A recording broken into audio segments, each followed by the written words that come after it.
I go to my doctor, he says, take this medication for your cholesterol. Your guy comes to you, you're saying, well, not so much, and he doesn't take it, and then there's some problem. Who is to blame on that one? Good question. So you're saying if one doctor says one thing and then I say another thing? Yeah, I mean, are you guys a medical facility? Are you guys, are you just holistic? Or are you going in under your nursing degree? I'm a nurse. This is what I think of this statin. I know your doctor said take it. I'm suggesting after all this material, you don't, or you make your own decision. He decides not to. Something happens. Who has liability?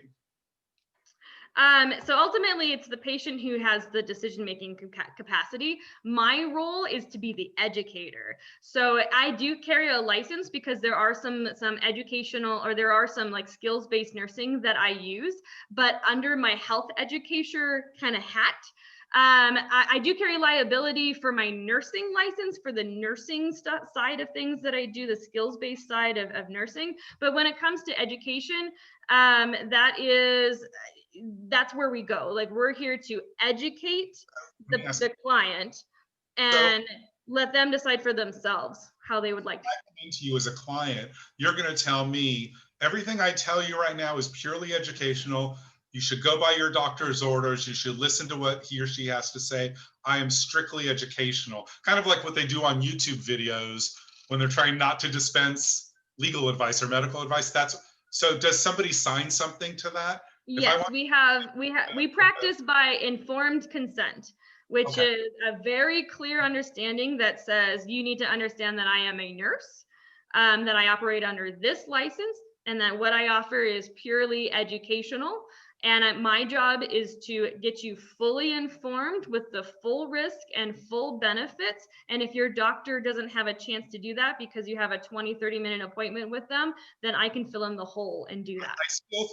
Honestly, I still think there's a liability issue, because even after all the education you give me, if I choose not to do my statin, I guarantee you, if I get a lawyer for some medical history, they're coming after you as well as the doctor. So I'm just wondering. You can never stop someone from suing you. It doesn't mean she's liable, though. Yeah, but I mean, it's different when you kind of are in that space of, am I medical, am I not? You know, there's a lot of snake oil salesmen, so to speak. I'm not medical, but this will cure cancer type of issue. I'm not saying you're that. Please don't get me wrong. No. I love what you're doing. I'm just trying to figure. Anyway, that was just what I was bringing up. But anyway. Well, Ben, what I could tell you is I have that base covered. I know exactly what you're talking about. And we health educators, we've had discussion about this. So what if, you take on a patient and you're with them for 2 days and they have a heart attack, right? And it's like, well, or 2 weeks or something, and they're on the program and they're changing their diets and lifestyle, but they have a heart attack, and they go, oh, your program didn't work, and they turn around and sue you, that sort of thing. And we've had conversations like that. Nothing like that has ever happened, but it is something to kind of be aware of and how to be prepared for that situation. Or heaven forbid someone comes to cancer, has cancer, and they die. I tell people the truth, right? I do not participate in food mongering or disease mongering, and in my oath says do no harm. So if that's a hill that I'm going to die on, that's the hill I'm going to die on, is what I say. And I purely offer education, and that may happen. That may be a real reality, that someone who's, say, 65 years old, who's been chronically dehydrated for their whole life, they've been eating a horrible diet for their whole life, they may come to me and they're my client for 2 weeks and they have a heart attack. And so they need to understand that before they sign up, that we have informed consent, and this is what the research shows, is what the paperwork shows. I can't guarantee that you're not going to have a heart attack, even if you stop a statin drug or not. Okay. No, I think that's great. And thank you very much for your answer. It makes a lot of sense, and it's very interesting what you do. I like it. I'll just add one comment that Nicole left, which I think was good, is that if the pricing is fixed, it should be on your website. Seems like you're not trying to hide anything, and you're clearly not gouging anybody. So I would probably be upfront with the pricing to make it clear. Eric, I know you had your hand up for a while, please. It's a good suggestion. Thank you. Awesome presentation. So both my brothers ended up marrying nurses, and y'all are a bunch of badasses. So I'm glad to see you pushing on this path. That being said, along those lines, like how does the business development look for you? Are you trying to find those concierge members yourself, or like is that what the parent company is doing, or like what's the split on your time in like providing versus business development? Great question. Great question. So, so my founder is Dr. Pam Popper, and for a long time, she's a very principled lady, and she's a very financially like tight, financially conservative person, and she thinks in things like a pipeline, and she goes, you know, we can't take on so much stuff. We've got to really be real narrow about how we do things. We have to be real clear about this. And she's built a multi-million-dollar company. I'm not expecting, I'm a nurse. I don't need to make multi-million-dollars. I just want to help people. But to get to your question is, she's really inundated now, and so she has her patient panel is full of concierge members. So I have been taking on my own members here in Colorado, but she's to the point where she's like, hey, there's about 30 of us now, because she just started a retraining program for nurses and doctors about 2 years ago when I signed up, because she wasn't really like willing to give people all this information. Exactly, because it's important that we do it well. I'm just going to say it that way. It's important that we do this job well. And it was we all had to be vetted about where our philosophy was and how we wanted to do things. It was a real big process. But she finally said, you know, okay, now that I'm inundated, I have this, I'm going to start referring clients to you. So it's going both ways right now. I'm picking up my own clients. And then when someone calls the office and says, oh, you're in, you know, Colorado or this area, would you like to speak to another provider who can get you in sooner? That sort of thing. So I've been really fortunate for that. And that's where the company is going, is referring people out to other well-trained providers. Very cool. Well, Shannon, can you just make sure, did you drop your info in the chat as well, in case? By all means, I recommend doing that if anyone wants to get in touch with Shannon. It sounds great. I think you're not charging enough also. Like, you know, I think all those, you know, for just $1 a day kind of things, like totally makes sense, like in your domain.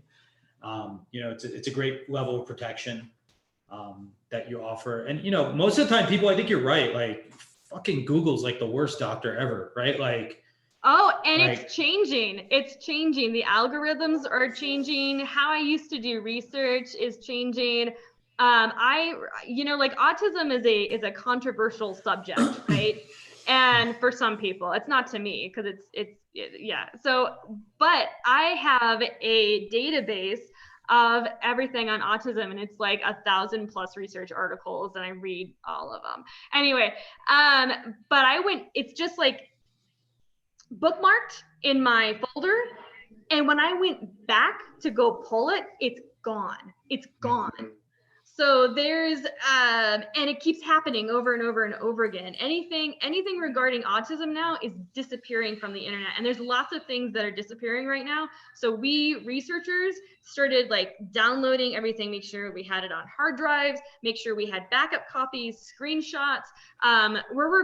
We went back and recorded some of the things that the CDC was and the WHO was saying 10+ years ago, and there's some really interesting trends that we were finding, and we had to record it and put it on hard drives instead of just, you know, click this.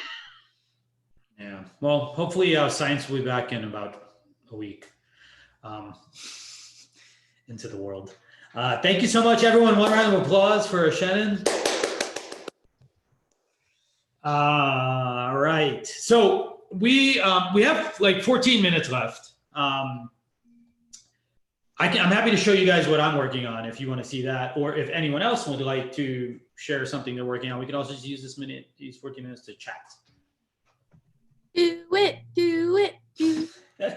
All right, fine. I will. I've never presented this deck, so we'll see how this goes. And we're not actually raising money yet. So, by the way, I just found a really cool feature if you use Keynote. that you can share your presentation. You can make your presentation play in a window, which now makes it possible to share without going full screen. So I can actually see Zoom and the presentation at the same time. So I don't, as someone who has to do lots of presentations, bless you, Ali. That's pretty fun. Okay, so I think you guys remember a while ago, I was working on a company. It was called Fanbase. I was building a CRM for your followers on social media. We've made a fairly hefty pivot to in that time after we talked to more and more users and learned what they wanted. We renamed our company to Zealous. We describe it as sort of like member creators or communities for your diehards. Our target initially, though, is going to be creators and brands who are creating communities. And so the problem that we're addressing fundamentally is that social media has made it very, very easy to sort of acquire an audience, build up a following, et cetera, but it has not made it easy in any way to actually build a business, right? And that's really for one of three reasons, right?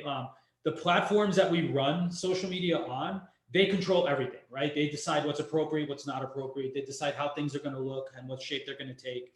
They control all of the data and the relationships with all of our fans. And for the most part, they keep all of the money, right, when they monetize. So it's a pretty challenging place to actually build a business, but you can build an audience. So we think that right now is the peak time to actually start to make this transition. And it's really for a few reasons.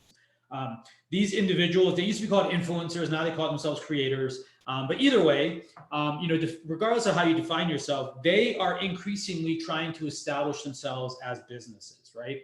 29% of American kids said they'd rather be a YouTube star than an astronaut, right? So like it is a career category now for a lot of people. It's really that freestyle and independent, like it's an emergent SMB group, if you ask me. There are currently 50 million people in this category currently monetizing some form of social media presence already. That will continue to grow. Now, what do they monetize? They monetize two things. They monetize their reach, like their audience, right? So audience sizes are growing, as we said. And so some people are helping to pay, right? YouTube paid out $8.5 billion last year in advertising rev share. And that's expected to go. Influencer marketing, which is another category, paid sponsorships and campaigns, probably going to hit about $10 billion this year. The other part of what they're monetizing, though, is actually direct access to them, right? So a lot of us in here are independent access experts in our own right. And so as we know, like we charge for consulting, it's the same kind of model, right? With creators and influencers. Their fans are becoming patrons or sort of paying to support them or paying for access to them. And so two platforms in this space, one's called Patreon. They started 7 years ago. They did $1 billion paid out to creators already. This year, they'll probably pay out another $1 billion. And then another company called OnlyFans started 4 years ago. They've already paid out $1 billion and they're growing massively. They had 450,000 signups since COVID for creators alone. So what we're doing from a fundamental point of view is we're saying like, hey, there's $45 billion spent on advertising and social. Let's move some of that money towards the creators now so they can own a bigger stake of it instead of Facebook and Instagram and YouTube getting all that money. And also let's expand the $10 billion that are spent on influencer marketing by giving these people richer data that lets them really charge a higher value for what they're creating. But we're not limited to just the influencer space. Our product works for any kind of community, any place where you've aggregated an audience and you're trying to build deeper relationships and potentially monetize, right? So that could be Facebook groups, meetup groups, 1 Million Cups, for example, right? Cohort-based things like accelerators, universities. Of course, any kind of team could use this. Coaches and trainers like Nicole, brand communities, focus groups, right? And of course, corporations can use this internally for like culture, HR, onboarding, and things like that. How does it work? It's very, very simple. We actually take advantage of, the story format that you're used to on your phone, on Instagram or Snapchat. Everyone has stories now. Even LinkedIn has stories. I don't know why, but they do. And we let you take and create stories that you could share out to your existing audience and recruit them to a place that you fully own and operate, right? Once you get them over to your community, then you can do this all kinds of engagement, let the community talk to each other, build stronger ties, and then ultimately, we believe you can then convert that into new opportunities by driving people to your e-commerce endpoint, by monetizing with ads, or by charging subscriptions for access to your community. The product, like I said, takes advantage of stories. So we built, and it feels and looks just like Instagram or any other story tool if you've ever used one. But what happens is you create a story, get a URL, share it to social, and then recruit members in, right? Once they get inside, we provide a lot of ways for you to interact and engage with them. So we provide reactions like you're probably used to, like emoji-based things. We allow replying, which is a cool part, but you reply with stories. So you could ask a question and then people can actually reply with photos or videos or text of their own in response to your prompt or your question. And then of course, the fan-based tools that we built before, the CRM, everything's still there underneath. So we have a full survey engine, so you can actually ask questions and get answers and structured data back replies to the actual questions that you're asking. Once you're done, you start bringing these people over to your audience. We let you sell subscriptions. So you could have a fully paid community. If say it's a mastermind or something like that, you can say, great, for 99 bucks a year, which is still too low, Shannon, you can be part of our platform, right? And you can invite all your folks in here and they can ask questions as you put out new bulletins or new alerts. Or if you want, you can serve advertising in between the content being created by your community. And that's how you start to take advantage of the dollars that are being spent on social. There's a demo. Happy to show it to you. Happy to show you it on the phone now if you want to see it too. It's a busy space. It's growing. But what we think differentiates us is that we are not creating net new work for you as a community organizer. What we're really letting flow is the community becoming the product, right? So we're allowing your fans and your audience to talk to each other, which creates the time that they spend in the community. And you, as the organizer, get to be a curator and a moderator more so than someone having to create custom content constantly to keep this audience entertained. So we deal with short form sharing, not long form discussions, and we deal with community-oriented things, not one-to-one messaging. My co-founder and I have been working together for 5 or 6 years. He was one of my first engineering hires in my last company. I've been in this space working with creators and influencers for more than 10 years. We've both been through, Y Combinator and Techstars, and we are getting ready to launch right now.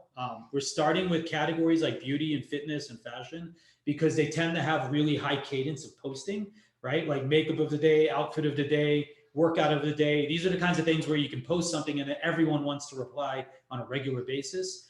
We're going to be going out through DMs, through agents, and a number of different parties. And we'll also, of course, be using multiple platforms to recruit our customers. How do we make money? We take a commission, right? So we make money when you make money. So if you sell a subscription, we'll take a percentage of it.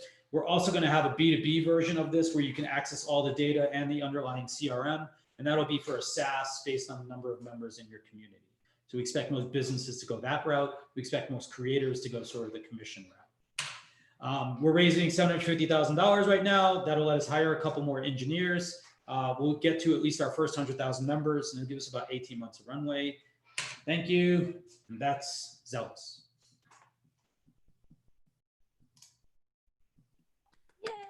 Yay. All right. That was fast. I know.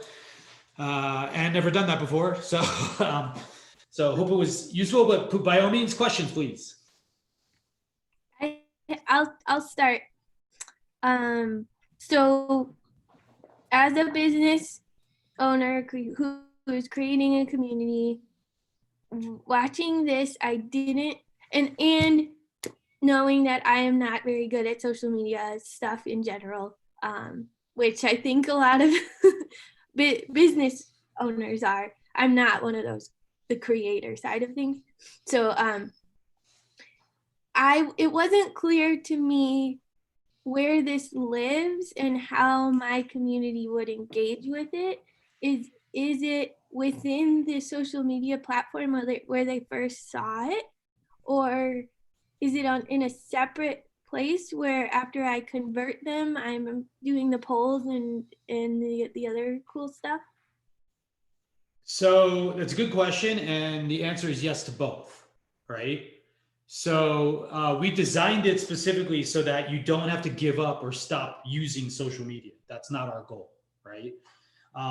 Now, and this is one of the challenges ultimately of talking about this product is that it works in a lot of ways in a lot of places. So there's not like one unified way, but it's a common question, Ali. So our target audience is people with like existing user bases, right? So say like 1 million cups, right? We would just mail out a link to this one time, And once people engage with it, they become a member of this new community as well, right?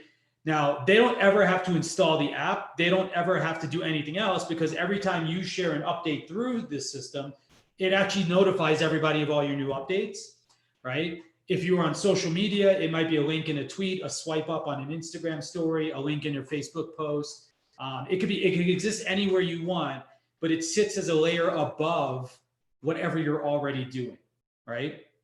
So that's going to be 90% of the uses, is it's like above a meta layer, meta community to your existing community.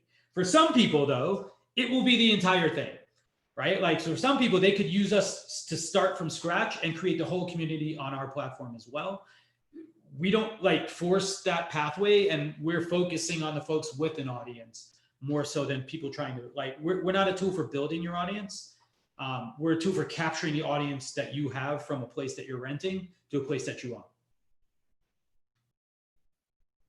Okay, so it takes your engagement stuff and info, like, sends it out through the channels that you set up on there. Yeah, absolutely. So you can do it either way. Here, I'll actually show you the app. So this is Zealous, and just for you to get a feel. So I have a community here. I have a bunch of different communities in here. Let me just go to one over here. So this is the app. Now, no one needs to use the app, by the way. Everything here runs on the web, right? So you don't actually ever have to do this, but it works like TikTok when you're in the app. So going up and down is actually looking at different posts from people in the community, right? So this is my demo account, so everything's for me, but you can imagine any of us could be posting into here. But inside of any particular one post, there can be multiple steps or stories, right? So I could take this survey, et cetera, right? So you can share multiple like moments or steps in per post. Now, if I wanted though, right, I would share this, and if I open it, this is the browser now. Notice it doesn't look any different, right? It's the exact same experience in the web as it is in the app, right? So you use the app only to create new moments basically right now, right? But eventually that's going to go away too. But what you can do is you can share this now as a tweet or whatever you want, and watch what happens as I go through, right? And I pick stuff at the end, it automatically tries to get me to sign up.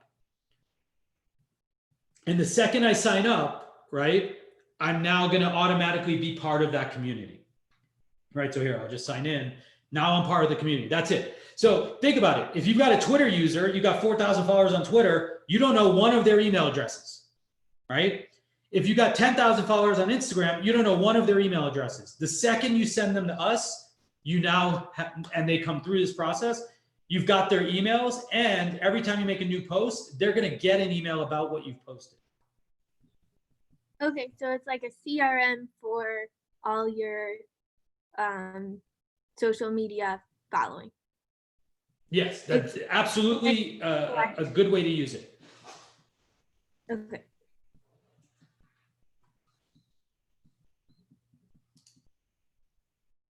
Anybody else have a question? Yeah, I have a couple questions. First, one of your first slides was saying how you're essentially diverting the 45 billion in social spends to the content creators.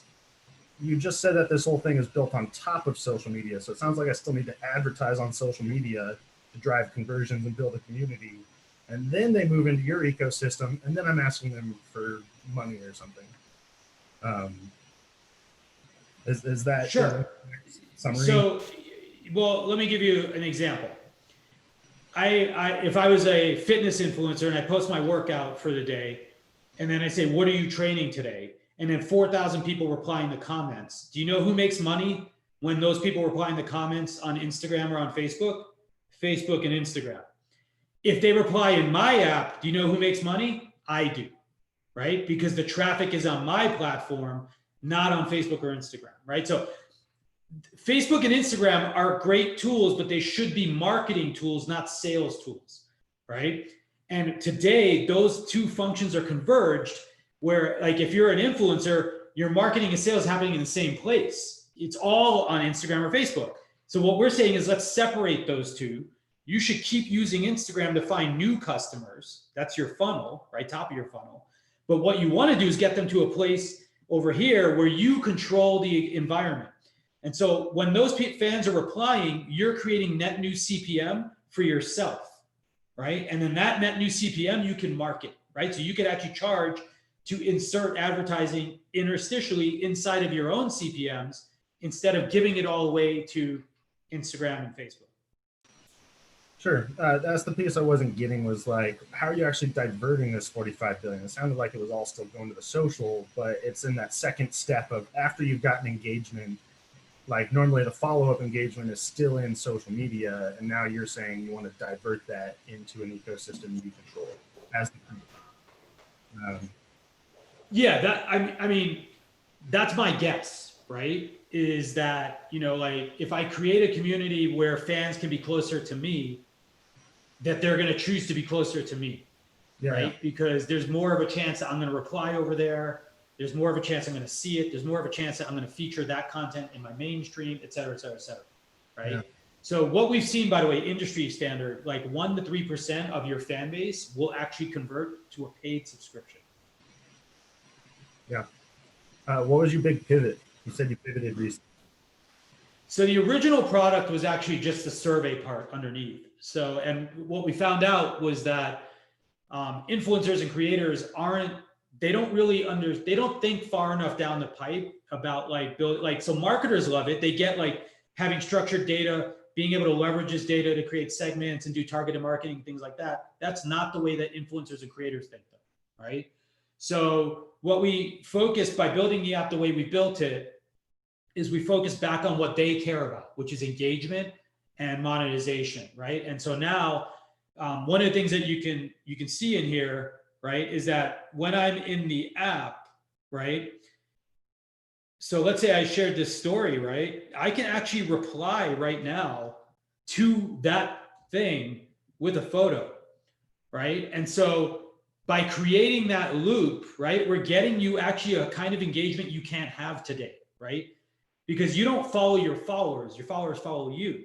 But this is a way to actually see like your fans, right? Like in what they're doing, drive them like, so you could stop in once a week, say, how's everyone doing today? And then imagine 4,000 people replying like a photo or video or a quote about what they're up to for the day. And all of that being monetizable opportunity potentially for you at the same time, right? So you see now I replied. And so I'm actually creating a visual reply to like a prompt from like, you know, from someone. So I'm imagining myself as a business now and say I've got a bunch of followers and I do have 4,000 people replying with photos and videos and messages every day. Do you have tools to filter this or to sort of down select? Not yet, honestly. And I don't, here's the thing. Creators don't look at their comments, right? So like once you get to a certain size, you stop paying attention to comments, right? Like business people think very differently than like celebrity people, right? So as like, we're not building this per se as a customer support tool where the idea is every object is supposed to be reacted to and replied to. We're building it as a way for people to feel like they belong to something and creating engagement. And by letting the other members of the community be part of that conversation, it takes the onus off of you having to be the person who's always driving the conversation.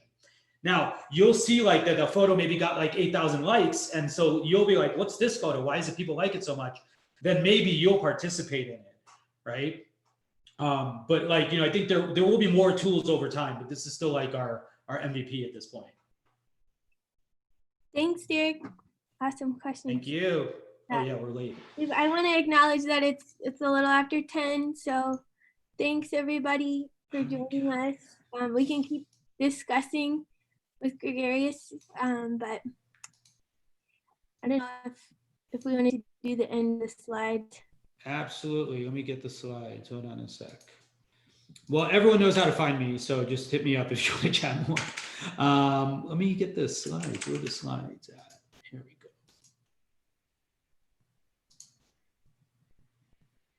we And thanks for the feedback, everyone, by the way, because these are the things that are hard to explain still in what we are doing. Did we have any community announcements, by the way?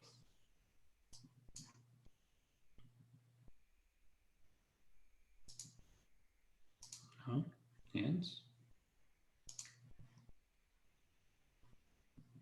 Why are my controls gone? I can't see. Oh, here we go.